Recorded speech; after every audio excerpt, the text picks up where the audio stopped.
தானியேல் தீர்க்க தரிசன புஸ்தகத்துல 2வது அதிகாரம் 47ஆம் வசனத்தை வாசிக்க கேட்போம்.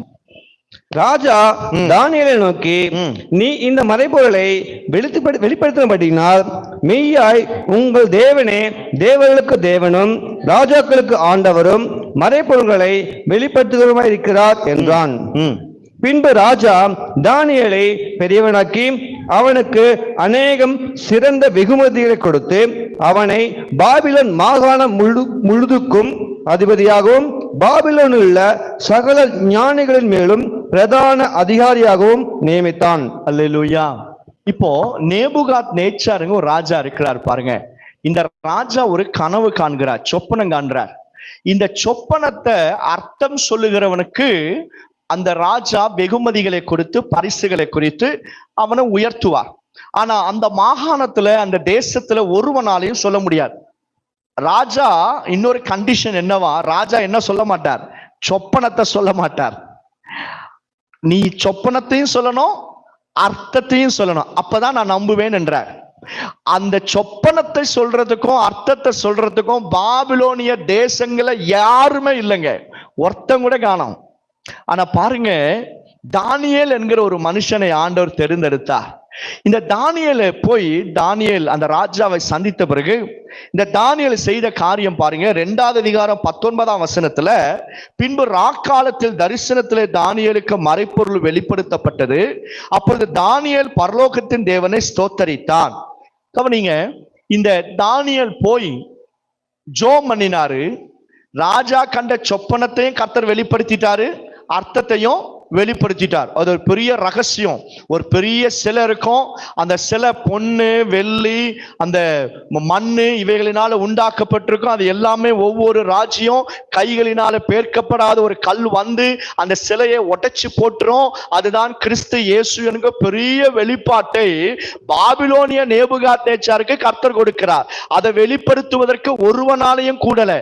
அவர் சொப்பனத்தையும் வெளிப்படுத்தணும், அர்த்தத்தையும் வெளிப்படுத்தணும். அதற்கு ஒரே ஆவியினால நிரப்பப்பட்டவன் தானியேல் மாத்திரம்தான். தானியேல் போய் ஜெபித்த போது கர்த்தர் அவனுக்கு வெளிப்படுத்திட்டார். இந்த வெளிப்பாட்டை கொண்டு வந்து இந்த நேபுகாத் ராஜாவிடத்துல சொன்ன உடனே அந்த ராஜாக்கு ஒரே சந்தோஷம். அப்பா, இது உண்மைதான், எனக்கு வந்த சொப்பனத்தையும் சொல்லிட்டாரு, எனக்கு வந்த அர்த்தத்தையும் சொல்லிட்டார் என்று சொல்லி, இப்போ தானியேலுடைய தேவன் தான் தேவன், அவரா ராஜாக்களுக்கு மேலானவர், அவர் ஒருவர் தான் தேவன் என்று சொல்லி யார் அறிந்து கொள்ளுகிறார்?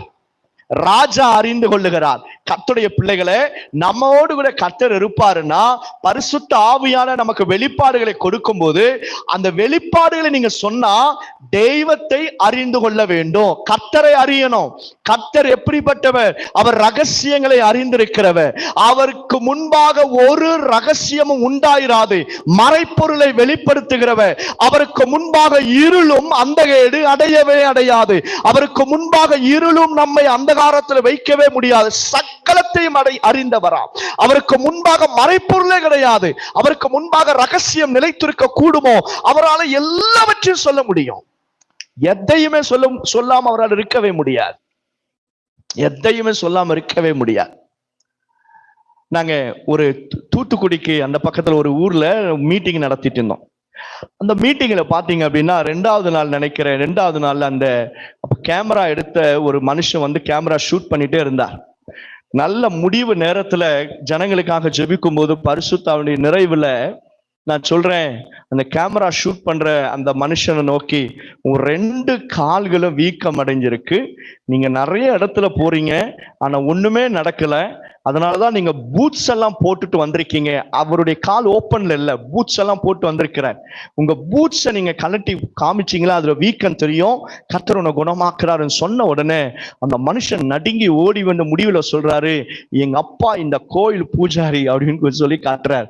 எங்க அப்பா இந்த கோயில் பூஜாரி, எங்களுக்கு இந்த மாதிரி நிறைய கோயில் இருக்கு, இங்கெல்லாம் நாங்க போகிறோம், ஒருத்தருக்கும் தெரியாது என் காலில் அப்படின்ட்டு. ஆனா பல நாட்களாக இருந்தது. இன்னைக்கு நான் சும்மா அந்த மீட்டிங் வந்தேன், கர்த்தர் என்னை குணமாக்கினார் என்று சொல்றார் பாருங்க. அந்த மனுஷன் யார் அறிந்து கொண்டார்? கர்த்தரை அறிந்து கொண்டார்.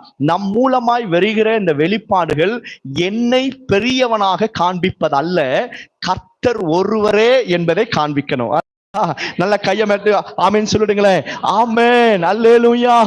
வெளிப்பாடுகள் வரும்போது, கர்த்தருடைய ஆவியானவர் பேசும்போது, அந்த தனிப்பட்ட மனிதனோ யாரோ அவன் பெரியவன் அல்ல, அவனுக்குள் ஒரு தெய்வம் இருக்கிறார் பாருங்க.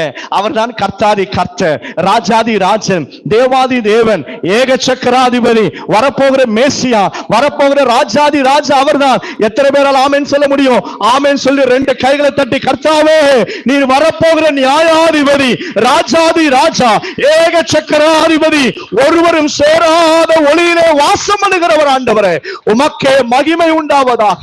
தேவனுடைய பிள்ளைகளே, இந்த வெளிப்பாடு வந்த உடனே ராஜாவும் கர்த்தரை அறிந்து கொண்டார், தானியேலும் உயர்த்தப்பட்டார். அல்லேலூயா. இந்த வெளிப்பாட்டுல கர்த்தர் கொடுக்கிற இந்த ரகசியமான இந்த ரெவலேஷன்ஸ்ல அவ்வளவு வல்லமை உண்டு. ஆமென் சொல்லுவோம். ஆமென்.